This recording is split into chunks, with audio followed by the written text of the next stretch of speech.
Reuters, media interviews given by the foreperson of the Georgia grand jury that investigated former President Donald Trump's attempt to overturn his 2020 election loss in the state present a public relations problem for prosecutors but need not stop them from bringing charges if warranted, according to legal experts. The foreperson, Emily Kohrs, was interviewed by a variety of U.S. news outlets this week and offered a rare window into the secretive process in which members of the grand jury weigh evidence and make recommendations to prosecutors on possible criminal charges. Kohrs, 30, offered hints as to what the grand jury recommended in its report, most of which remains sealed, after it wrapped up its work in January. Kohrs told CNN that, "The big name that everyone keeps asking me about, I don't think you will be shocked." That appeared to be a reference to Trump, though Kohrs did make that clear. She did not respond to requests for further comment. Legal experts said the various remarks made by Kohrs likely would not be enough to undo any charges. "In my 26 years of prosecution experience, I have never seen a grand jury indictment quashed because of grand jury misconduct," said Georgia lawyer David Cook, the former district attorney in Georgia's Macon County who also served as a prosecutor in the Fulton County District Attorney's Office that is now handling the election inquiry. Trump, who lost in Georgia and nationally to Democrat Joe Biden and has made false claims of widespread voting fraud, lashed out at the news, saying without offering evidence that the interviews showed that the grand jury process was unfair.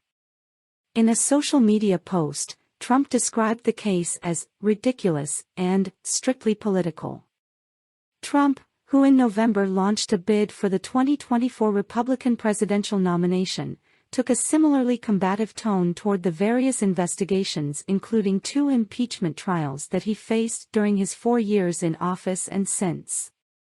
Trump's lawyers did not immediately respond to requests for comment on Thursday. The Georgia investigation could lead to the first-ever criminal charges against a former U.S. president.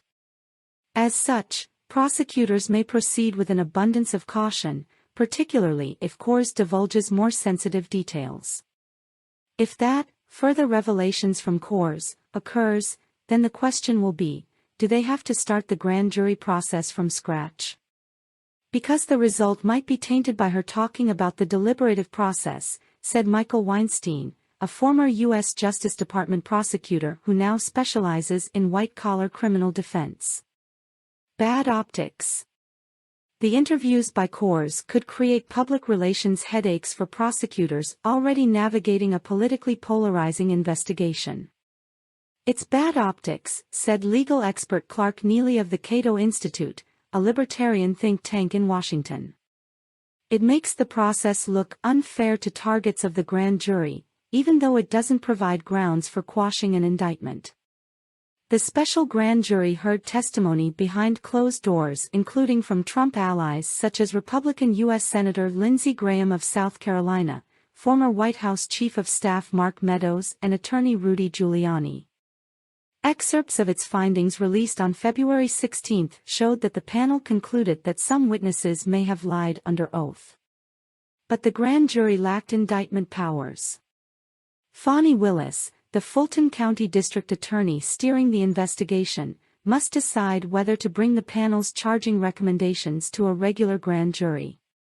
That extra step would further insulate prosecutors from any accusations of grand juror misconduct based on the Kohrs interviews, legal experts said. There still has to be an independent assessment by the district attorney and a subsequent grand jury who hands up the indictment, Weinstein said. A spokesperson for Willis's office did not immediately respond to a request for comment. It is rare for judges to dismiss indictments based on breaches of grand jury protocols, which require proof that panelists were prejudiced or engaged in egregious misconduct that would make a fair trial impossible, experts said.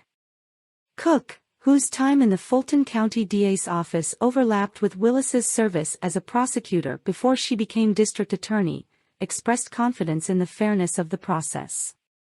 Any grand jury in Fulton County is going to have a huge diversity of viewpoints, politics, and backgrounds, Cook said.